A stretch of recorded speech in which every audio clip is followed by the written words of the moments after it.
Today is all about home, and what is it that we need to feel at home? How do we get home when we feel like we've been evacuated from our homes? We have many of our people right now, our human family, our animal family, that have been evacuated from their homes, and those homes are gone. It's really something that's very terrifying when that happens, isn't it? Some of you perhaps have been in that situation yourselves, but even if we haven't personally been in it, we're a global family now. And so we have some understanding through our hearts and through the images that we see on television or on our computers of what the heartache is that people are going through. And so there is this appearance that home has been lost. And we have situations in our own lives too, not just fires, but situations where maybe we've lost a job or we've lost a loved one, or how we think of ourselves. Something has happened and it just all changes. And it's no longer the way that we believed that it was. We have been evacuated from the home that we thought that we knew, the place that we stood. But the teaching that we have, that we can come home to, is a teaching that we are all in the heart of the divine. This pulse of life and love that streams through the cosmos. There is no place that it is not. That is who we are and where we live, in that heartbeat of the universe.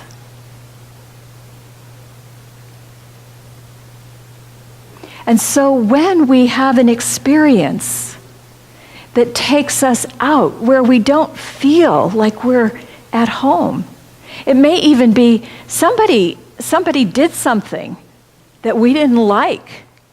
They talked to us in a way that we did not feel we deserved. And we've just gotten ourselves all, I'm sure there's a word for that, but you get the picture. We have to come home. We have to come home to what's true. To the extent that we allow another group or another person or a circumstance to take us from home, that's like these fires. And we run from home in order to be safe. We go into fear.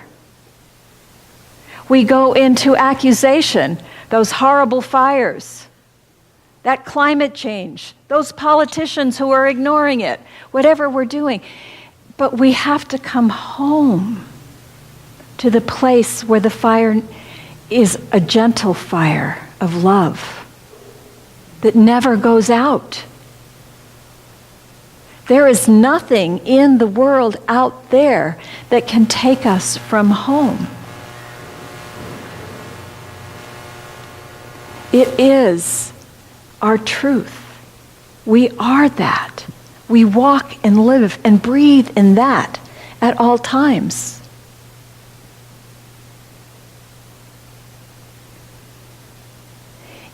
In our community, we have said we are a vibrant, welcoming community.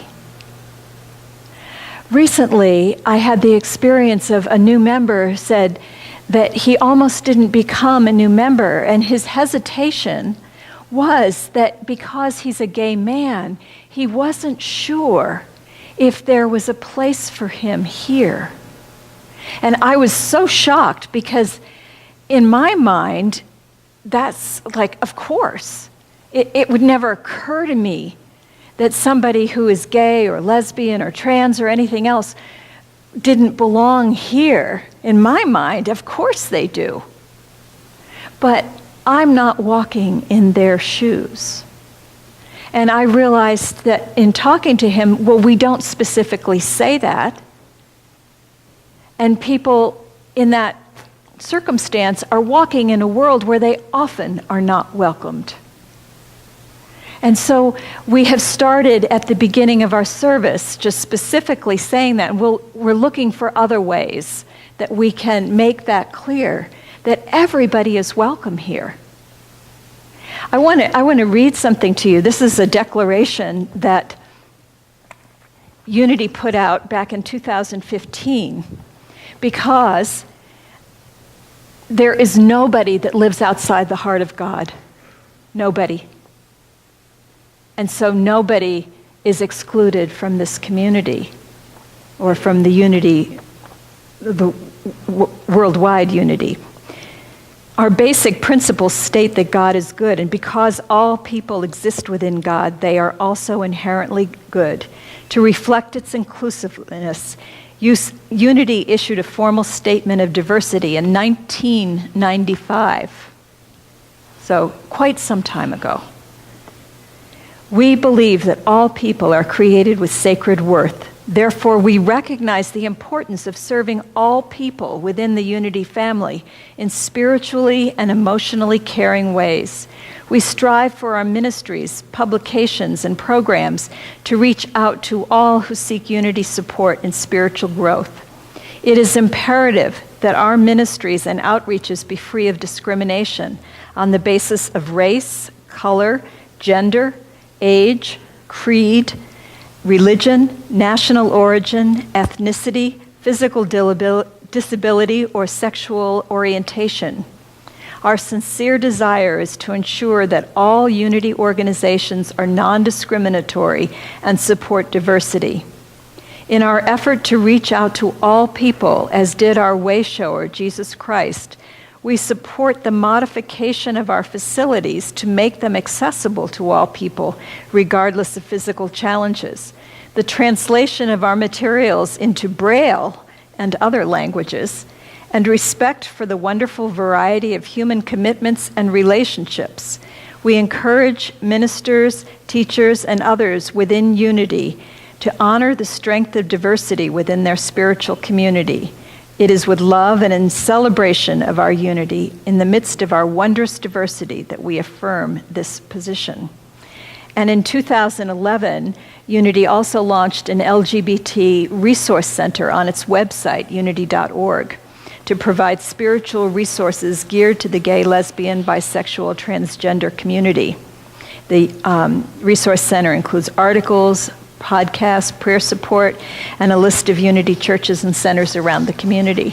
We have Unity ministers and licensed Unity teachers who are gay and lesbian. I don't know specifically if there are trans leaders, but they're on the board of Unity Worldwide Ministries. They staff big churches. We are very inclusive of that. So anything that you can do, but I think more importantly than just putting it out there, is that each of us in our own hearts realizes that to the extent that there is a feeling of separation of anyone in our world who feels like they are not a candidate for inclusion, that there has to be a sense of separation in us, because we are at the center of our own world, each one of us. And so a separation that appears to someone else out there has to start in us. And so we look at, who am I excluding? What am I excluding?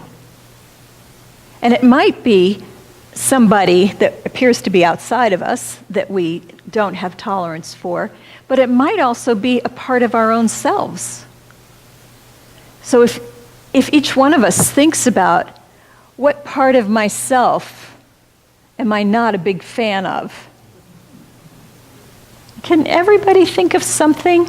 You know, this personality trait that I have, or the extra 10 pounds, or something that I did at some point that I can't let go of. Whatever it might be about us that we just don't really appreciate, we are creating separation when we do that. And that ripples out into our universe. And people feel it. So we not only need to put out the welcome mat to everyone that wants to come in the door, but we need to put out the welcome mat in our own hearts. The other aspect of being at home is that we fill our homes with things that create beauty, right? When we walk into our home, we want to feel nurtured by the environment that we have there. We have this beautiful home. It's called Mother Earth. And it's filled with beauty all the time. We are home right here on the earth. Even if a home is burned down, we still are home here on the earth. And there is beauty all around. This morning, as we drove in here, some of us got to see snow-capped mountains.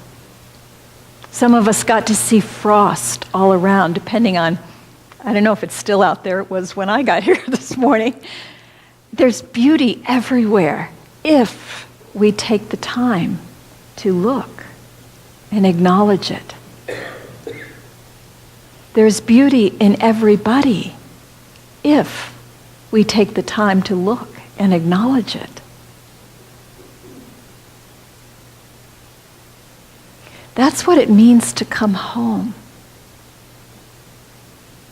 We need to just relish what is here for us. We need to want this more than life. It's so important. It's so important.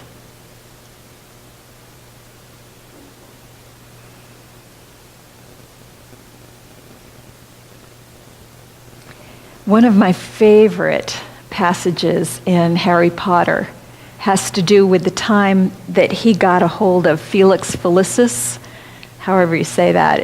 It's that potion that is liquid luck. And so whenever you would take that potion for 24 hours, everything that you put your hands to would come out well. You just had this incredible luck going. But you know what? We all have access to that. Everybody's got their own little bottle and an unlimited supply of that liquid luck. And it's in the power of our minds infused with the love from our hearts. When we are at home in our own selves, when we are remembering that we are the divine expressing. There's a saying that God is a circle with a circumference that is infinite and a center that is everywhere. So right now, where you are sitting in your seat, just close your eyes for a minute and say, I am the center of God.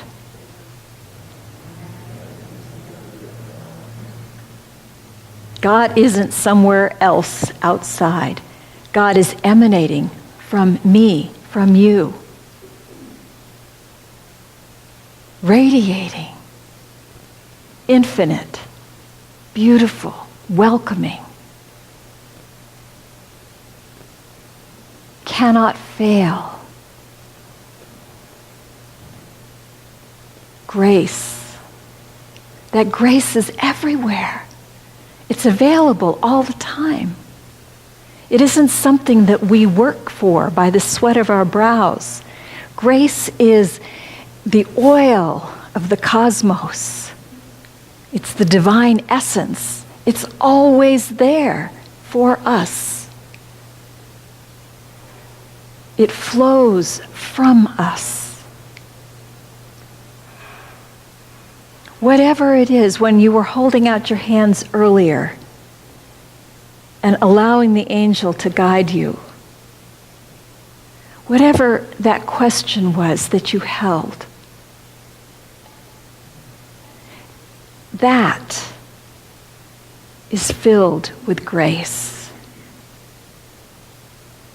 We are here with tremendous gifts to offer. Tremendous gifts.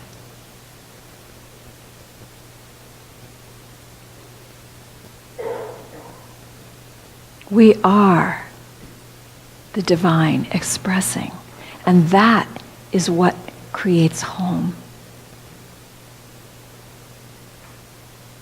We need to know that we emanate home. And we have to want that more than anything in life.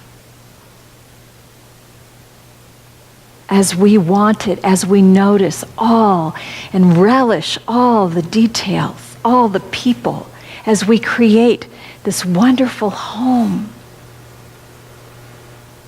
then our world becomes vibrant and welcoming.